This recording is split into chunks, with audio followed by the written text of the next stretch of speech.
In this video, I wanted to talk about something that many rezero anime only watchers get confused about, and that is Yandere Emilia. Now, most of us have seen Yandere Emilia from season 2 of the anime, namely the Kiss of Death loop. This is the loop where Subaru goes to the mansion, he spends a lot of time elsewhere, and by the time he arrives back at the sanctuary, he sees that Emilia is sort of mind-broken. Back when this aired, many people believed that Satella was possessing Emilia, and that was because of Satella's appearance earlier on in the season. And that isn't actually correct, considering the fact that Roswaal stated that Emilia's sort of emotional stability was not all there.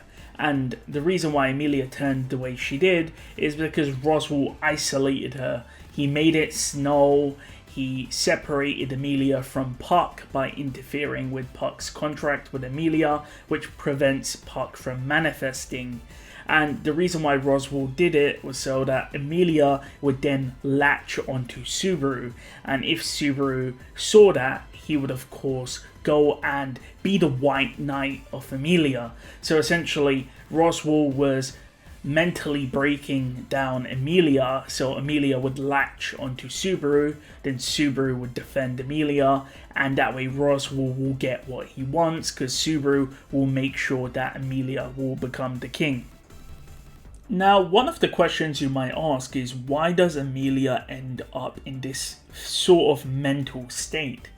Because after all, if you looked at the Wikia, you would see that Emilia is extremely old. In fact, she's over 100 years old.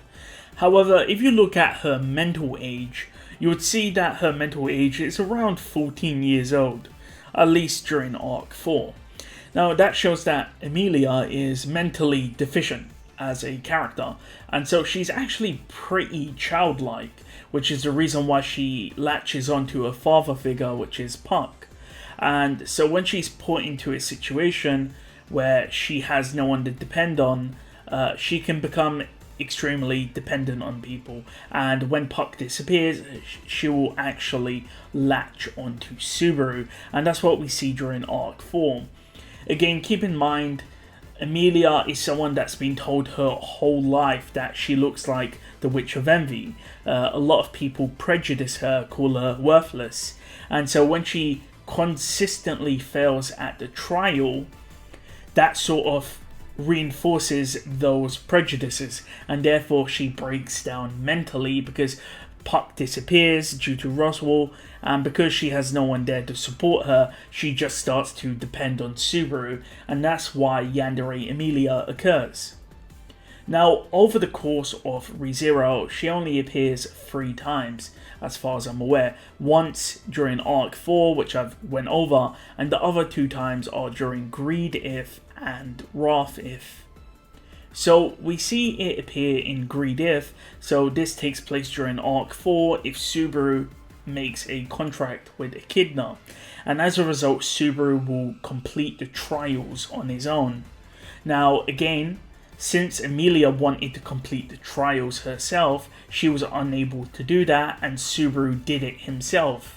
As a result, Emilia didn't get any backbone, she didn't overcome her past, and upon seeing Subaru complete the trials, she essentially started to depend on him. Remember, Puck also disappeared around this time, so in Greed If, Emilia is extremely protective over Subaru.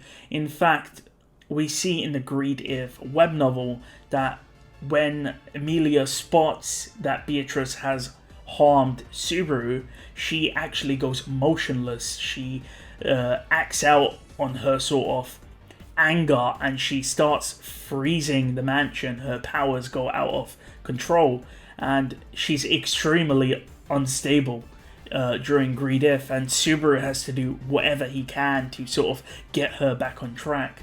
So Greed If and Arc 4, namely the Envy route, which is the anime, they both happen at around the same point if Subaru sort of does the trials on his own, or if Emilia is left alone to her own devices The final appearance of Yandere Emilia comes during Wrath If.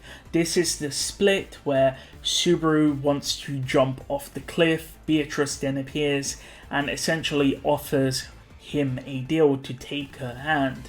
And if he does, Beatrice will warp him away from Ram. This is when Rem dies of the curse and Ram is chasing after Subaru.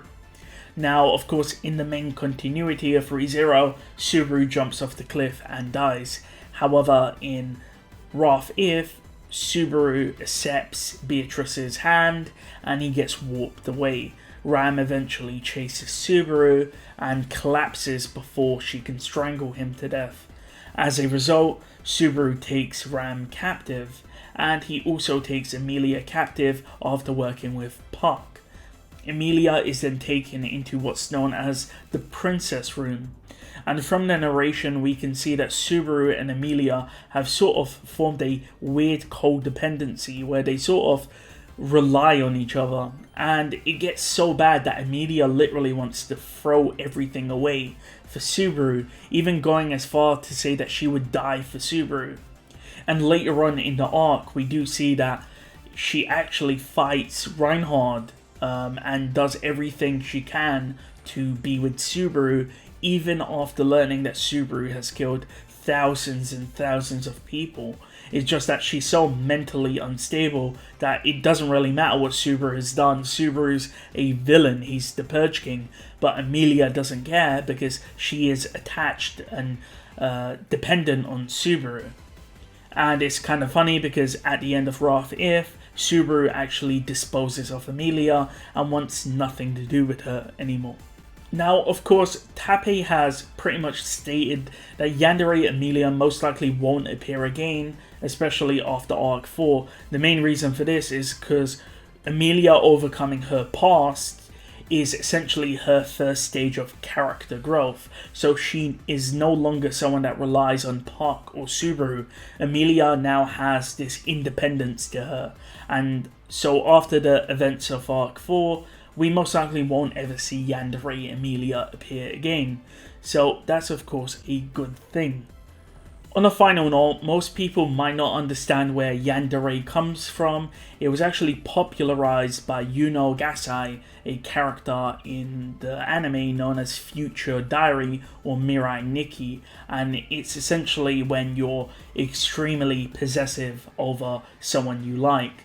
So again, in the context of ReZero, Emilia really likes Subaru. So when Beatrice, for example, damages Subaru, Emilia sees this and she immediately wants to hurt Beatrice.